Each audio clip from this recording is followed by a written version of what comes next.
الحمد لأهله والصلاة لأهلها أما بعد أعوذ بالله من الشيطان الرجيم بسم الله الرحمن الرحيم ما كان محمد أبا أحد من رجالكم ولكن رسول الله وخاتم النبيين صدق الله العظيم وقال النبي صلى الله عليه وسلم أنا خاتم النبيين لا نبي بعدي أو كما قال عليه السلام জামিয়া ইসলামিয়া উলি ইবনে ওসমান খান মাদানী নিসাব কর্তৃক আয়োজিত আজকের চূড়ান্ত হাফলার সম্মানিত সভাপতি ও ন্যায়ের মানদণ্ড হাতে সুদক্ষ বিচারক মণ্ডলী ও আমার সামনে অভিষ্ট ছাত্র ভাইদেরকে জানাই কুয়াশায় সিক্ত রক্তিম গোলাপের অকৃত্রিম শুভেচ্ছা। আজকের বক্তৃতায় আমি যে বিষয়টা নির্বাচন করেছি তা হলো আকীদায়ে খতমে নবুওয়াত ও কাদিয়ানী ফিতনা। শুরুতেই আসুন জেনে নেই কাদিয়ানী খতমে নবুওয়াত অর্থ কি। খতমে নবুওয়াত অর্থ হলো নবুওয়াতের সমাপ্তি, অর্থাৎ হযরত মুহাম্মদ মুস্তাফা সাল্লাল্লাহু আলাইহি ওয়াসাল্লাম তিনিই শেষ নবী, তারপরে আর কোনো নবী আসবে না। আর এই কথার উপরে বিশ্বাসের নামই হলো আকীদায়ে খতমে নবুওয়াত।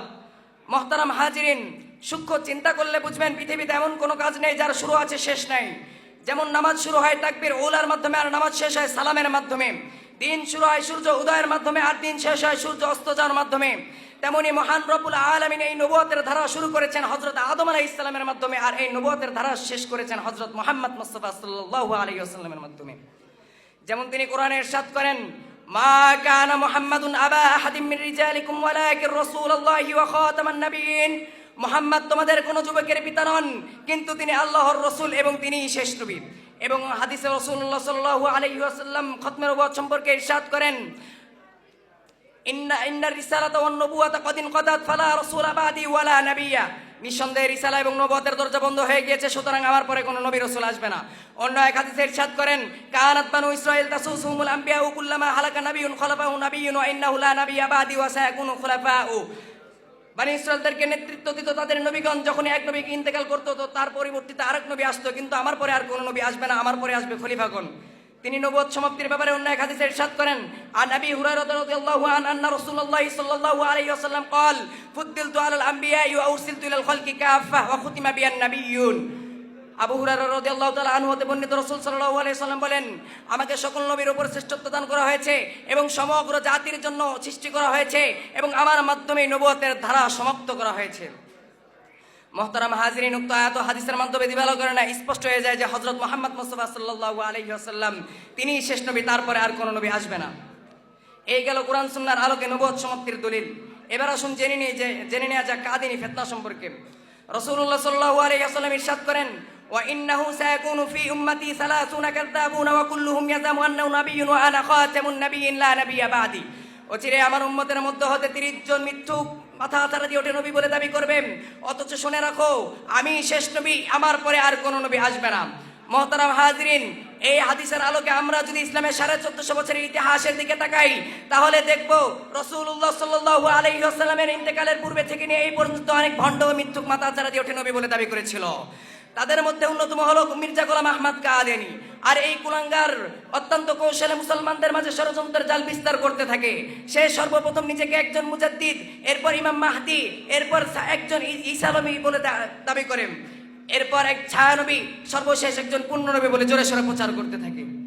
এরপর একদল লোককে তার অনুসারী হিসেবে পেয়ে যায়, যাদেরকে নিয়ে দল প্রতিষ্ঠা করে নাম দেয় আহমদিয়া মুসলিম জামাত।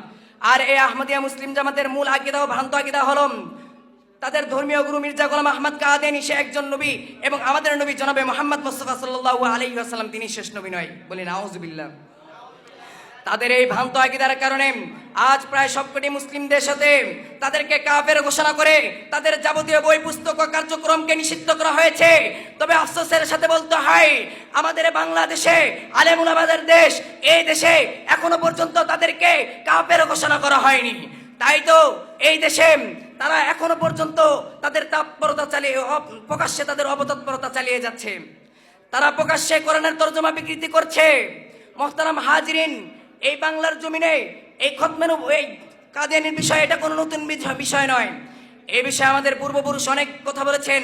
এই বিষয়ে আমাদের পূর্বপুরুষ বলতে বলতে জীবন শেষ করে দিয়েছেন।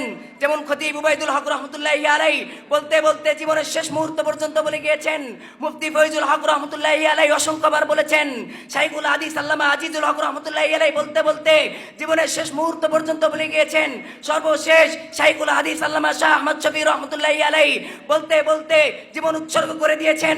তবু এই বিষয়ে এখনো পর্যন্ত কোনো বিহিত হয়নি। অথচ মুসলমানদের দেশে, মুসলমানদের জনপদে, মুসলমানদের শাসকদের পক্ষ থেকে কাজী খতমে নবুয়তের অস্বীকারী সারা দুনিয়ার মুসলমানদের স্কলারদের ঐক্যমতের সিদ্ধান্ত অনুযায়ী ওআইসির সম্মিলিত সিদ্ধান্তের আলোকে কাজী নন মুসলিম, কাজী পাকিস্তান থেকে কাফের ঘোষণা করা হয়েছে, আফগানিস্তান থেকে কাফের ঘোষণা করা হয়েছে, ইরাক থেকে কাফের ঘোষণা করা হয়েছে, সৌদি আরব থেকে কাফের ঘোষণা করা হয়েছে। সুতরাং এই খতমে নবুয়তের অস্বীকারী মির্জা গোলাম আহমদের অনুসারী কাদিয়ানী সম্প্রদায়কে শাহজালাল শাহপরানের পূর্ণভূমি বাংলাদেশে মুসলমান পরিচয় দেখবার জন্য বাংলার মুসলমান প্রস্তুত নয়, বাংলার মুসলমান প্রস্তুত নয়। ও এ কোরআনের ধারক বাহক, ও হে বাংলার ছাত্র জনতা, আমাদের ইতিহাস ভুললে চলবে না। আমাদের ইতিহাস বিজয়ের ইতিহাস, আমাদের ইতিহাস রক্ত দেওয়ার ইতিহাস। আমরা তো এই জাতি, যেই জাতি রক্ত দিয়েছে 47-এ, যেই জাতি রক্ত দিয়েছে 71-এ, যেই জাতি রক্ত দিয়েছে পিলখানায়, যে জাতি রক্ত দিয়েছে শাপলা চত্বরে, যে জাতি রক্ত দিয়েছে মোদী বিরোধী আন্দোলনে হাটহাজারিয়ায়, যে জাতি রক্ত দিয়েছে মোদী বিরোধী আন্দোলনে বিবাড়িয়ায়, যে জাতি রক্ত দিয়েছে 36শে জুলাই, তেমনি আবারও জিহাদের প্রস্তুতি গ্রহণ করতে হবে।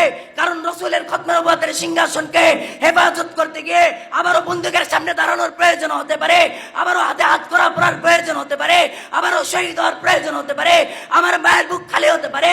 রব্বে কাবার কসমকে বলি, আবার নবীর খতমে নবুয়তের সিংহাসনকে হেফাজত করতে গিয়ে যদি শহীদ হওয়ার প্রয়োজন হয়, বুকের তাজা রক্ত দেওয়ার প্রয়োজন হয়, মাথায় পাগড়ি বেঁধে শরীরে জিহাদের কাপড় পেঁচিয়ে আল্লাহর শক্তিতে বলিয়ান হয়ে জিহাদের রণাঙ্গনে ঝাঁপিয়ে পড়ে কাদিয়ানীর হাত থেকে নবীর খতমে নবুয়তের সিংহাসনকে হেফাজত করে তাদেরকে বাংলার যে প্রান্তে পাওয়া যাবে, জ্যান্ত বুঝে ফেলা হবে, জ্যান্ত বুঝে ফেলা হবে।